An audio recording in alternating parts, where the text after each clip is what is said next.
ठीक है, तो इसको हम पढ़ते हैं हिस्टोरिकल डेवलपमेंट ऑफ माइक्रोबायोलॉजी। देखो क्या हुआ, सबसे पहले माइक्रोस्कोप की डिस्कवरी हुई रॉबर्ट हुक इन 1665। उसमें इसने क्या किया कि सारे संसार को ये रिपोर्ट किया कि the smallest structural units of life जो है वो है सेल्स।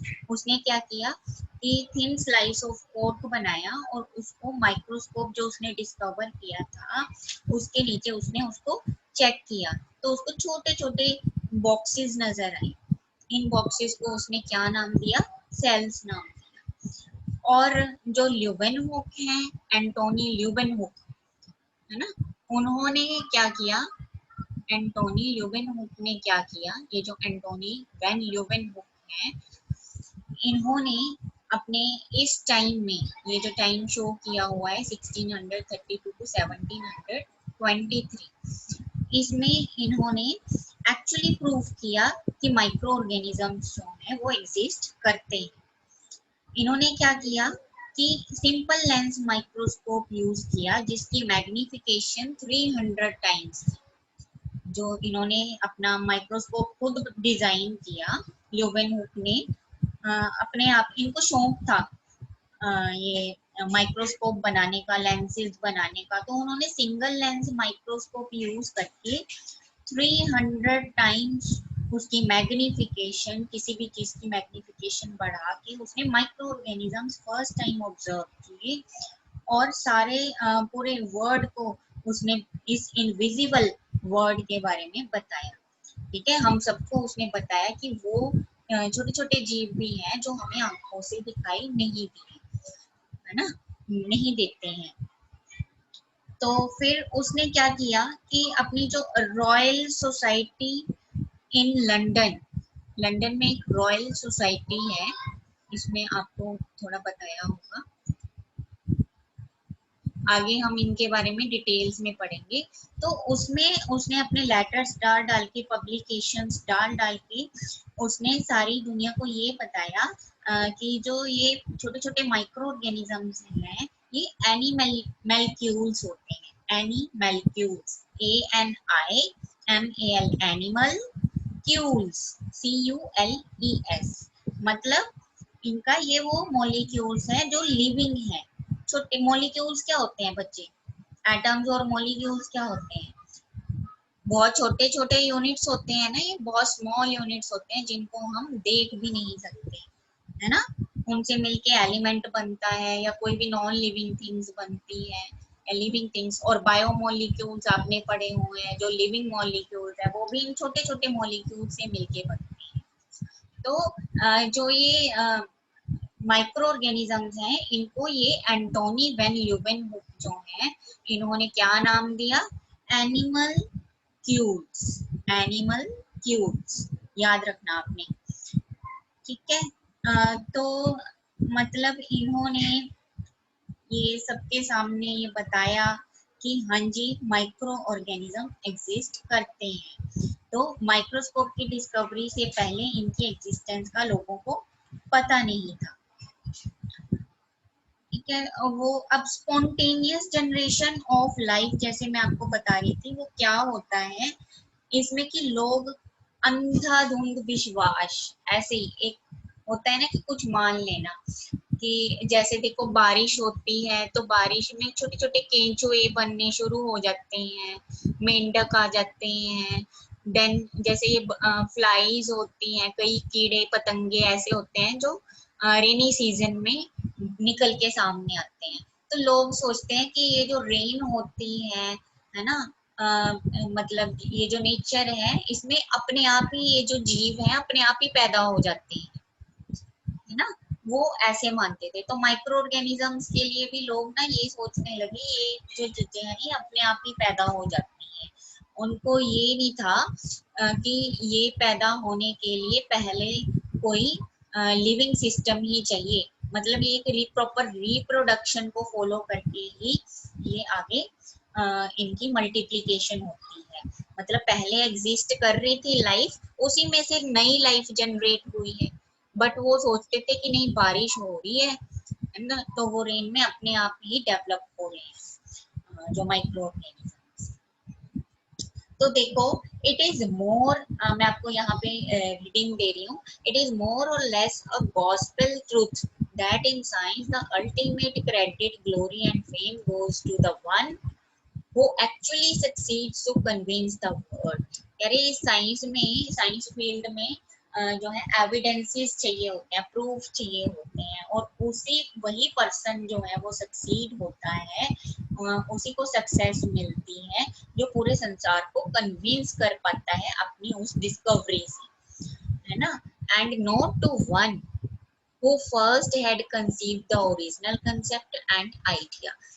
मान लो कि किसी ने ना कोई डिस्कवरी कर ली है और उसने अपने तक ही सीमित रखी और दूसरों तक नहीं पहुंचा पाया, मतलब वर्ल्ड तक वो अपने उस कंसेप्ट को क्लियर नहीं कर पाया। बेशक उसने वो चीज जिसने अपना कॉन्सेप्ट बता दिया है उससे पहले डिस्कवर कर दी है, तो मतलब उसको नहीं इतना क्रेडिट मिलता। तो कह रहे कि डेवलपमेंट ऑफ माइक्रोबायोलॉजी, है ना, इसमें in the development of microbiology the most popular and common names are invariably of those researchers or scientists who not only convince the world in general, उन्होंने सिर्फ कन्विंस नहीं किया बल्कि उन्होंने क्या किया, कोई टूल डेवलप किया, कोई टेक्निक डेवलप की, कोई आइडिया डेवलप किया और उसको प्रेजेंट किया वर्ल्ड के सामने। तो इन्हीं में से एक जो थे वो एंटोनी वैन ल्यूवेनहोक हैं, जिनके बारे में आपको मैंने अभी सारा डिटेल्स में बताया। इन्होंने और रॉबर्ट कुच ने जो रॉबर्ट हुक जो थे, नॉट रॉबर्ट कुच, इनसे पहले ल्यूवेनहुक से पहले थे रॉबर्ट हुक जिन्होंने माइक्रोस्कोप डिस्कवर किया।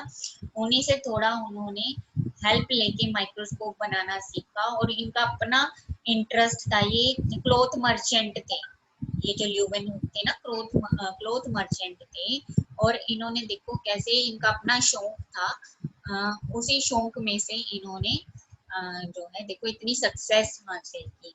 तो इन्होंने देखो ये जो उसके बाद आए Robert Cooch, then थियोबैलेंट Smith, Pasteur, ये सारे जितने साइंटिस्ट आए इन्होंने फर्मेंटेशन पे वर्क किया। देन इन्होंने पता लगाया आइसोलेशन एंड कैरेक्टराइजेशन की कुछ बैक्टीरिया की, लाइक एंथ्रेक्स एंड ट्यूबरकुलोसिस, ये दो जो है बीमारियां इनको कोज करने वाले बैक्टीरिया, इनके बारे में हमारे सामने रखा। और भी कई कुछ इन्होंने वर्क किए। ओके, आपको मैं थोड़ा बता दूं एंथ्रेक्स, ये देखो एंथ्रेक्स क्या होता है, ये अक्यूट इन्फेक्शन होती है that is caused by bacillus anthracis. ये यूजुअली अटैक करती है कैटल, शीप को, हॉर्स को, गोट्स को, ये एनिमल्स की बीमारी है, एनिमल्स को इन्फेक्शन देती है ये anthrax. Human contracts it from contact with animal hair. अब ह्यूमंस में कैसे आ जाती है ये, with contact with animal hair, hides और वेस्ट, उनको जब टच करते हैं।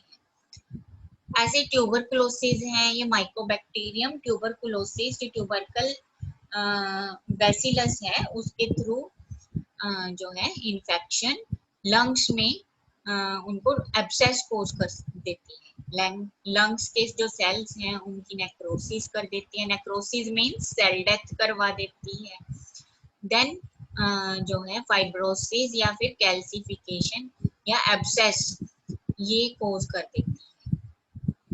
तो इन दो डिजीजेस की सबसे पहले डिस्कवरी की, डिजीज कोज करने वाले माइक्रो ऑर्गेनिजम्स को डिस्कवर किया इन 1905 एंड रॉबर्ट जो कोच हैं इनको एक नोबेल प्राइज भी मिला इस डिस्कवरी के लिए, वंडरफुल डिस्कवरी के लिए। नहीं तो लोग मरे जा रहे थे इन बीमारियों से, जैसे अभी कम्युनिकेबल डिजीज चली हुई है ना अभी, ये कोविड-19, इसी तरह से ये बीमारियां भी आई थी। अब माइक्रोस्कोप की जो है Dutch cloth merchant Antonie van Leeuwenhoek जो है फर्स्ट है पर्सन, इन्होंने क्या किया, अमेजिंग साइट वाला देने वाला माइक्रोस्कोप डिजाइन किया, जिसकी पावर कितनी थी, 300 टाइम्स मैग्निफिकेशन थी, जैसे मैंने आपको बता चुकी।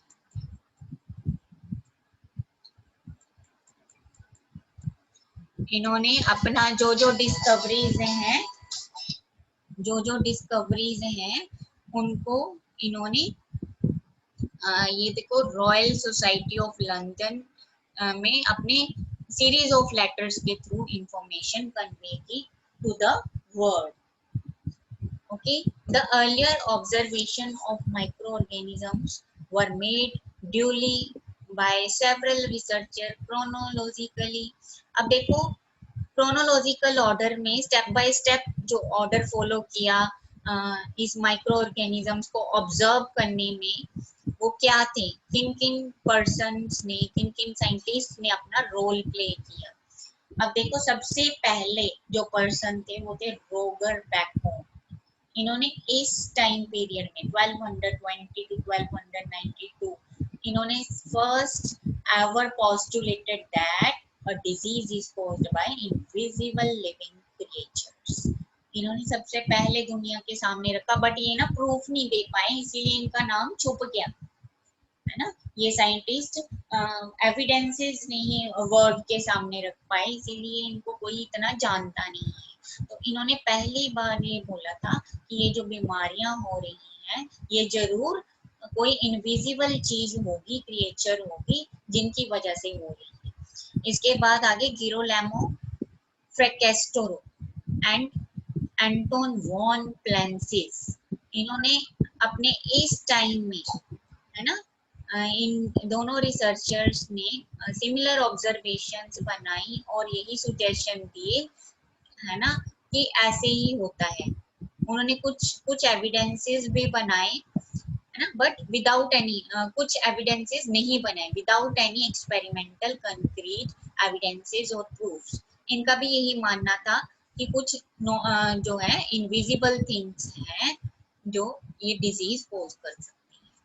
देन एंथेनिसस किर्चर इन 1601 एंड 1680 इन्होंने क्या रेफरेंस दिया कि कुछ वॉर्म्स होते हैं, कीड़े होते हैं, है ना, ये वाले worms that are particularly invisible to our naked eyes and found in decaying meat। कोई भी डेड एंड डिकेइंग मटेरियल है, चाहे वो गले सड़े पत्ते हैं, चाहे वो गला सड़ा मीट है ना, इवन मिल्क जो खराब हो जाता है milk, then bodies, other bodies and diarrhoeal secretion, diarrhoea से जो लूज स्टूल्स होते हैं उनमें भी ये वॉर्म्स होते हैं। तो इस पर्सन ने, ये जो साइंटिस्ट हैं, इन्होंने डिस्कवर किया, पता लगाया, रेफरेंस दिया मतलब, है ना, एंड बट इनके पास कोई प्रूफ नहीं था। क्यों प्रूफ नहीं था? क्योंकि अभी तक तो माइक्रोस्कोप ही नहीं डिस्कवर हुआ था।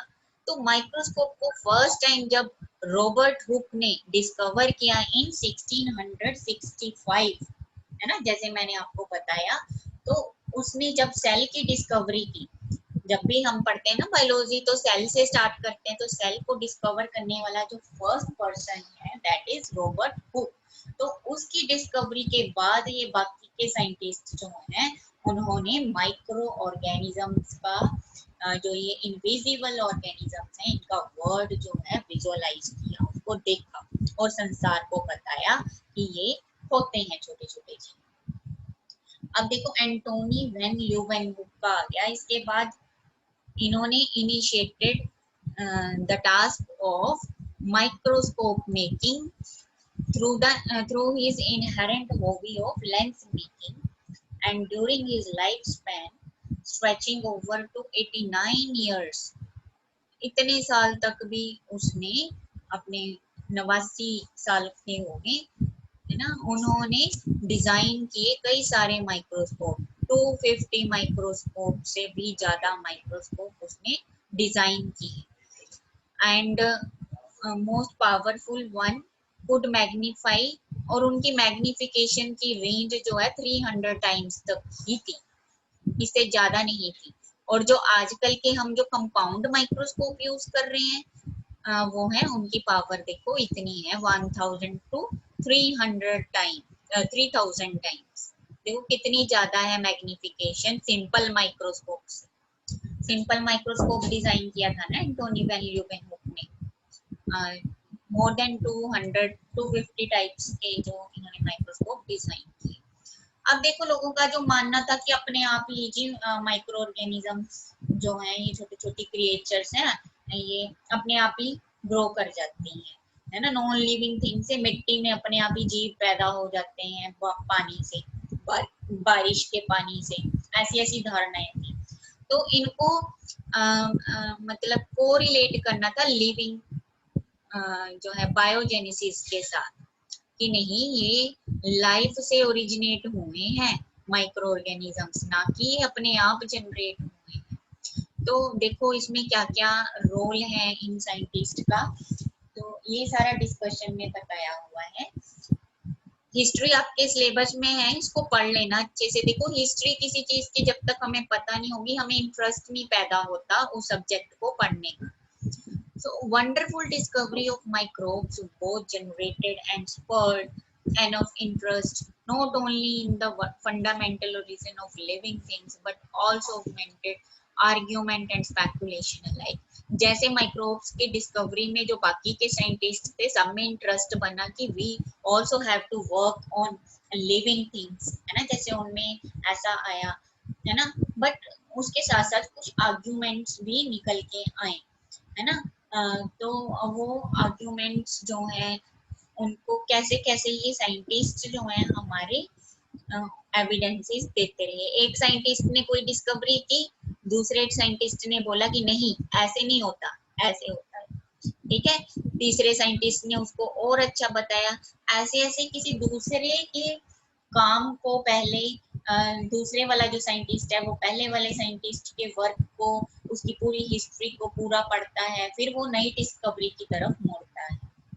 ऐसे ही तीसरा, ऐसे ही चौथा, ऐसे ही हमारे साइंटिस्ट जो हैं वो लिटरेचर को रिव्यू करके आगे अपने काम पे जुटे रहते हैं, ठीक है। तो जोहन निथाम ये जो साइंटिस्ट हैं इन 1713 to 1781 आफ्टर ल्यूवेनहुक, इन्होंने क्या किया, precisely in the year 1749 while experimentally with raw meat being exposed to wood ashes, he observed meticulously the appearance of organisms that were not present at the initial stage and therefore inferred that bacteria virtually originated from the raw meat material। उसने एक meet का material लिया, raw meat लिया, है ना, उसको पहले microscope के नीचे विजुअलाइज किया, उसकी स्लाइड बना के छोटा सा पीस लेके, उससे कोई भी मोटाई ऑर्गेनिज्म नहीं था, कुछ भी माइक्रो ऑर्गेनिज्म नहीं चल रहा था। फिर क्या हुआ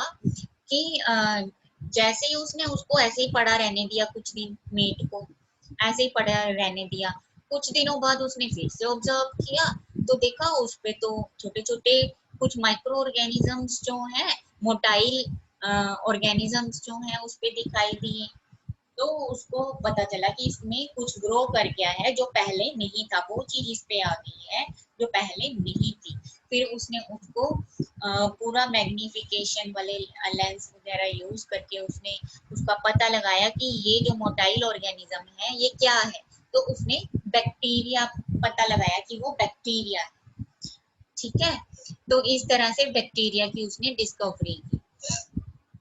उसके बाद आगे लज़ारो स्पेलेंज़नी, ठीक है। ये जो स्पेलेंज़नी है ना, इन्होंने बहुत अच्छी डिस्कवरी की। ये आप ध्यान से सुने कि इन्होंने क्या किया, बॉइल्ड बीफ ब्रोथ लिया, बीफ ब्रोथ। बच्चों ये जब तक मैं आपको एक्सपेरिमेंट नहीं बताऊंगी ना करके लैब में, आपको समझ वैसे मैं समझाने की कोशिश करूंगी।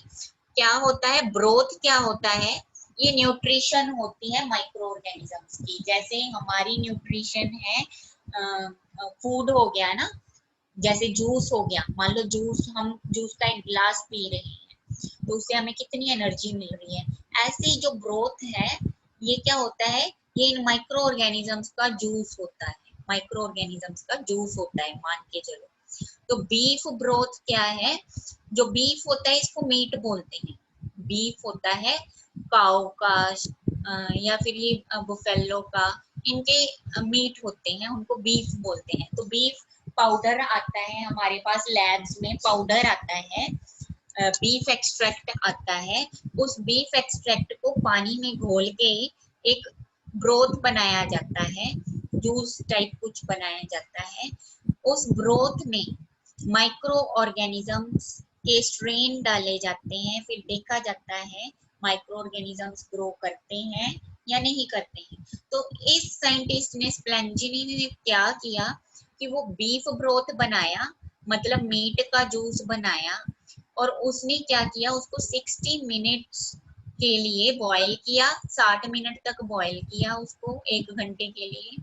And subsequently sealed the flask tightly, फिर उसने अच्छे से उस फ्लास्क को टाइटली सील कर दिया। After usual incubation for a certain length of time, incubate करना, इंक्यूबेशन होता है कि जो भी फेवरेबल टेम्परेचर कंडीशन चाहिए होती है ना, condition to grow the organism है, जैसे हैन होते हैं, उन वो एग्स को सींचने के लिए क्या टर्म यूज करते हैं, हीट देते हैं ना, जैसे थोड़ा टेम्परेचर प्रोवाइड करते हैं, फिर उसमें से है ना लिटिल चिक्स निकलते हैं। तो उसी तरह से जो माइक्रो ऑर्गेनिजम्स हैं उनको भी ग्रो करवाने के लिए उसने कुछ इंक्यूबेशन दिया, वो टेम्परेचर, सही टेम्परेचर दिया उसको एक पर्टिकुलर टाइम लेंथ के लिए। प्रैक्टिकली नो माइक्रोब्स अपीयर, उसने जब वो कुछ टाइम के बाद देखा तो उसमें कोई माइक्रो ऑर्गेनिजम्स अपीयर नहीं हुए थे, जब उसने स्लाइड बना के उसको चेक किया। However, निधाम, जो ये निधाम थे, never got convinced with Splanginis finding, वो स्प्लेंजिनीस से खुश नहीं था, सहमत नहीं था। वो कहता नहीं जी, मैंने तो अपना जो ये मीट है, जब इसको एक्सपोजर दिया, एयर में खुले खुले रखा था मैंने, एयर में, तो इसमें ग्रो कर गए। उसने बोला कि तुमने उसको बंद किया था, उसको हवा नहीं मिली है, एयर नहीं मिल पाई है उसको, जिस वजह से उसमें माइक्रो ऑर्गेनिज्म ग्रो नहीं कर पाए। तो उसको लगा कि हवा से अपने आप ही ग्रो कर जाते हैं। निधाम ने बोला कि हवा से अपने आप ग्रो हो जाते हैं, कोई ऐसा नहीं होता कि कोई लाइफ होती है, लाइफ से लाइफ ओरिजिनेट होती है। निधाम का ये मानना था कि लाइफ से लाइफ ओरिजिनेट होती है। ये तो जो माइक्रो ऑर्गेनिज्म मेरे मीट में ग्रो किया है, ये तो अपने आप ही हवा से हो गया है ग्रो। ठीक है, तो मतलब ये स्पॉन्टेनियस जनरेशन पर वो अटका रहा, जो उसकी अपनी सोच थी ना, उस पे अटका रहा निधाम, और उसने स्प्लेंजिनी की डिस्कवरी को इम्पोर्टेंस नहीं दी। फिर क्या हुआ, जो फ्रेंच च्यूल्स है and Theodor Schwann in 1810 to 1882 and this much time, these two scientists independently fully endorsed and justified the earlier findings of Splangini by allowing air to pass through strong acid solution into the boiled infusion and by passing air into the flask by red hot tubes respectively, and in neither instance did microorganisms appear. अब देखो ये figure देखोगे आप, ए figure देखो बच्चे, is this visible to you? थोड़ा बोलो अबेराज। Yes ma'am. हाँ दिखाई दे रहा है? हाँ हाँ, जी। ये देखो, ये देखो इन्होंने क्या किया कि ये देखो, ये कॉइल सी नजर आ रही है, ट्यूब कॉइल फॉर्म में, वन, ये देखो कर्सर यस देखो मेरा, यस है ना, मैम। ये जो कॉइल है, या ये इनलेट है फॉर एयर, हवा यहाँ से आएगी, और ये जो है ये ब्रोथ बनाया हुआ है, दिस इज न्यूट्रिएंट ब्रोथ, जो बीफ एक्सट्रैक्ट, बीफ ब्रोथ है, जूस जिसे मैंने बोला मीट वाला, वो बनाया हुआ है। और ये रेजर्वॉयर है, जो फालतू का मटेरियल होगा ना वो यहाँ आ जाएगा अपने आप, है ना, यहाँ ये पाइप से होके जो ओवरफ्लो होगा वो यहाँ पे आ जाएगा।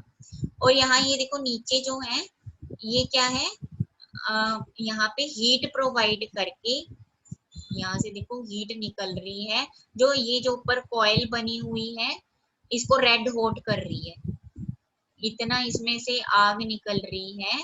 यहाँ से बर्नर है, मान लो ये बर्नर है, एयर स्टरलाइज्ड इन फ्लेम, ये बर्नर है, बर्नर से जो फ्लेम निकल रही है वो इस हवा को क्या कर रही है, माइक्रो ऑर्गेनिज्म फ्री कर रही है। देखो स्टरलाइजेशन टर्म आप वेरी फर्स्ट टाइम सुन रहे हो। स्टरलाइजेशन का मतलब है, कॉपी रखिए अपने पास, अवे कॉपी अपने पास होनी चाहिए और साथ ही साथ नोट करते रहो जो मैं बता रही हूँ। स्टरलाइजेशन एक प्रोसेस होती है जिसके दौरान जो माइक्रो ऑर्गेनिजम्स हैं हम उनको किल करते हैं, माइक्रो ऑर्गेनिजम्स को किल कर देते हैं बाय यूजिंग दीज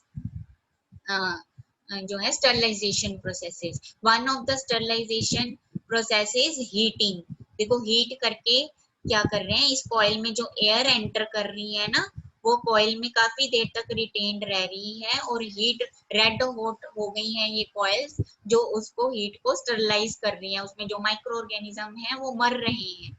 जब वो एयर इसके अंदर एंटर करेगी तो क्या होगा, माइक्रो ऑर्गेनिज्म इसमें ग्रो करेंगे, नहीं ग्रो करेंगे, क्योंकि वो माइक्रो ऑर्गेनिज्म यहाँ से यहाँ तक पहुंच ही नहीं पाए। अब उसने जो है निधाम को ये प्रूफ करके बताया इस साइंटिस्ट ने कि भाई हवा मैंने इसको दी ब्रोथ को, पर भी फिर भी इसमें वो माइक्रो ऑर्गेनिज्म जो जो आप कह रहे हो क्रिएचर, वो ग्रो नहीं हुई है। वो क्यों नहीं ग्रो हुई, क्योंकि उस क्रिएचर को मैंने हवा से खत्म कर दिया, उसको जला के, ये हीट देके। समझ लगी बात, अबे समझ आ यस रही मैम। है कहानी, हाँ जी मैम। इंटरेस्टिंग है। हाँ जी हाँ जी। ठीक है, तो इसने ये काम किया, देखो ऊपर ही नहीं हो रहे हैं।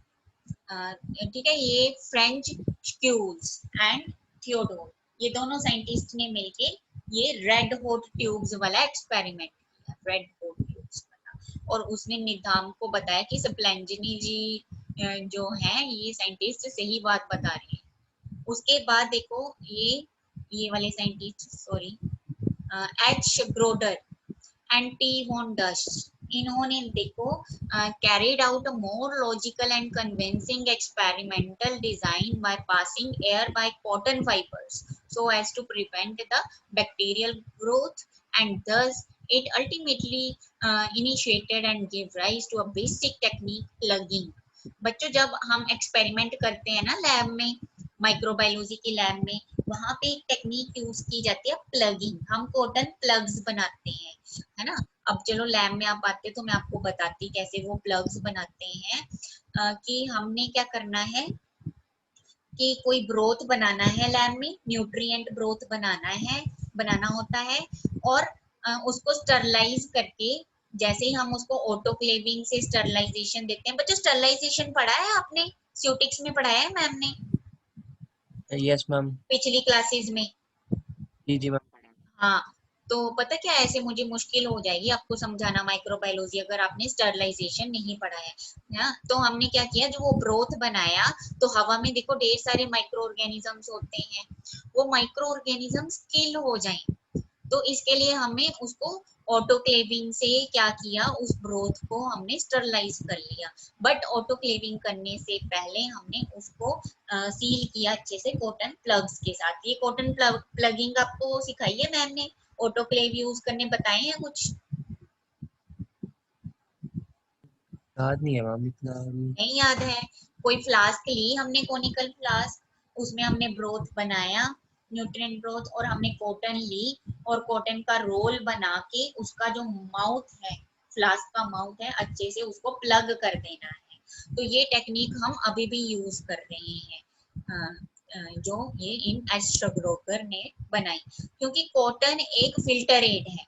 What is cotton, cotton is a filtrate. See in this second one, ये जो सेकंड वन आपको दिखाई दे रहा है, इसमें इसने क्या किया, ये एक एयर इनलेट जो है, इस इनलेट में उसने एयर बना दिया।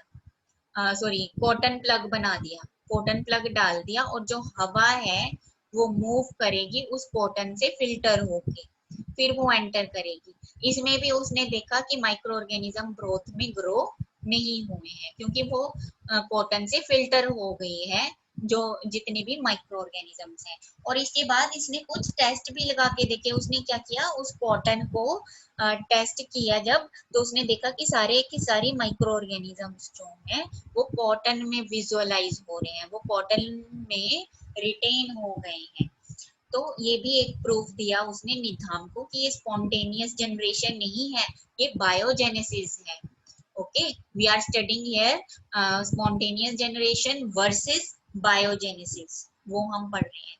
उसके बाद देखो ये सी वाला इज वेरी इंपॉर्टेंट, है ना। ये ये जो फैलिक्स आर्किमेड पाउच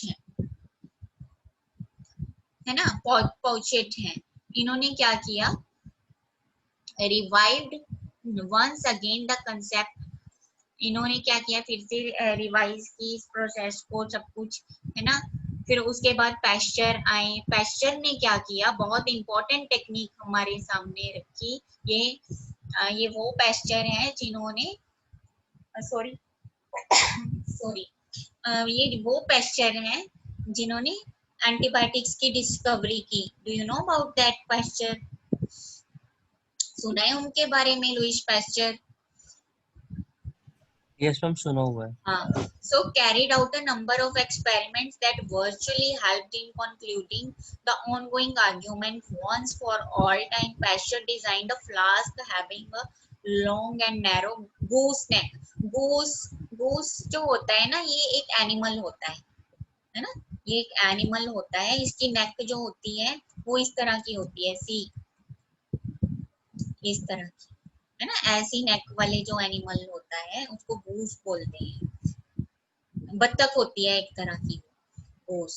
तो क्या हुआ कि उसने क्या किया, एयर इस तरह की नेक के थ्रू जब पास की, फिर वो डायरेक्टली इनटू ब्रोथ पास की, तब भी देखा कि माइक्रो ऑर्गेनिज्म ग्रो नहीं हो रहे हैं। क्यों नहीं हो रहे हैं? क्योंकि वो एयर जो इस रास्ते से पास होके आई, वो माइक्रो ऑर्गेनिज्म यहाँ नीचे वाले एरिया में, ये जो एरिया है यहाँ पे वो सेटल डाउन हो गए। वो इसी पाइप, नेक वाली पाइप जो है इसी के अंदर ही रहे, वो ये इस फ्लास्क के अंदर नहीं गए। तो इसका मतलब कि जो माइक्रो ऑर्गेनिज्म है वही ये प्रूव करना चाह रहे हैं, वही एक कारण है जो आगे कोज कर रहे हैं, ग्रोथ करवा रहे हैं, है ना। आगे जोहन टिंडल, इन्होंने 1820 to 1893 conducted finally various well planned experiments. फिर ये तो भाई, अब तो इसको तो काफी सारी पिछली डिस्कवरी हिस्ट्रीज पढ़ के इसको तो बड़ा ज्ञान हो गया, तो इसने तो और अच्छे ढंग से काम करना शुरू किया। Well planned experiments in a specifically designed box to establish and prove the fact that dust actually contained and carried the microbes। फिर इसको क्या पता चला कि जो हवा में डस्ट घूम रही होती है ना, जैसे मैंने कल आपको बताया था एरो माइक्रोबायोलॉजी, जिसमें साइंटिस्ट हवा में सस्पेंडेड माइक्रो ऑर्गेनिजम्स की स्टडी करते हैं। तो इन्होंने बताया, ये जो जॉन टिंडल है, इन्होंने बताया, टिंडल इफेक्ट समझते हो ना, जैसे हमने कोलॉइडल सॉल्यूशन वो पढ़ा है, उसी के अकॉर्डिंग ये साइंटिस्ट का नाम है टिंडल। इन्होंने बताया कि डस्ट में जो है स्पोर फॉर्म में माइक्रो ऑर्गेनिजम्स रहते हैं, स्पोर फॉर्म में होते हैं, है ना। जर्म थ्योरी दी इन्होंने, जर्म थ्योरी हम आने वाले जो नेक्स्ट लेक्चर्स हैं उनमें पढ़ेंगे।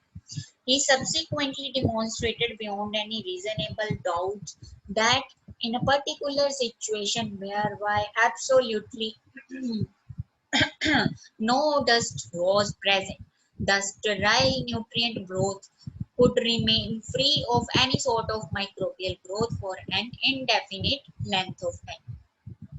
अब कह रहे कि कोई भी हम न्यूट्रिएंट ग्रोथ बनाते हैं जो स्टरलाइज्ड है, हमने उसको स्टरलाइज कर लिया है using moist heat sterilisation, that is using autoclaving, है ना। तो उसमें कभी भी माइक्रो ऑर्गेनिजम्स ग्रो नहीं होंगे अगर हम उसको डस्ट का एक्सपोजर ना दें। तो मतलब वो जर्म्स ही हैं जो जो है ग्रोथ करवाते हैं या चीजों को स्पॉइल करवाते हैं। न्यूट्रिएंट ग्रोथ पे उन्होंने एक्सपेरिमेंट की। न्यूट्रिएंट ग्रोथ ही इन्होंने क्यों यूज किया सभी साइंटिस्ट ने? क्योंकि डेड एंड डिकेइंग जो चीजें हैं उनपे वो गलने सड़ने लग जाती हैं और जल्दी ही वो खत्म हो जाती हैं। साइंटिस्ट सोचने लगे ये कैसे खत्म हो जाती हैं, या लोग भी सोचते थे ये कोई गली सड़ी चीज रखी थी, है ना, वो देखते रहते ये खत्म कैसे होगी, किसने खा लिया इसको। तो उसको खाने वाली वो लिविंग क्रिएचर होती है जो उसको डिकम्पोज कर देती है। सो ठीक है, आपको ये जो हिस्टोरिकल बैकग्राउंड मैंने बताई जर्म थ्योरी तक पहुंचने की, आपको समझ में आ गई है? सॉरी, समझ में आ गई है आपको? अभिषेक बोल रही हूँ, सॉरी, अबे। Yes ma'am. हाँ, एक बार थोड़ा देख लो इसको, ध्यान से इसको देख लो, फिर अगर कोई क्वेश्चन है देन यू आस्क मी।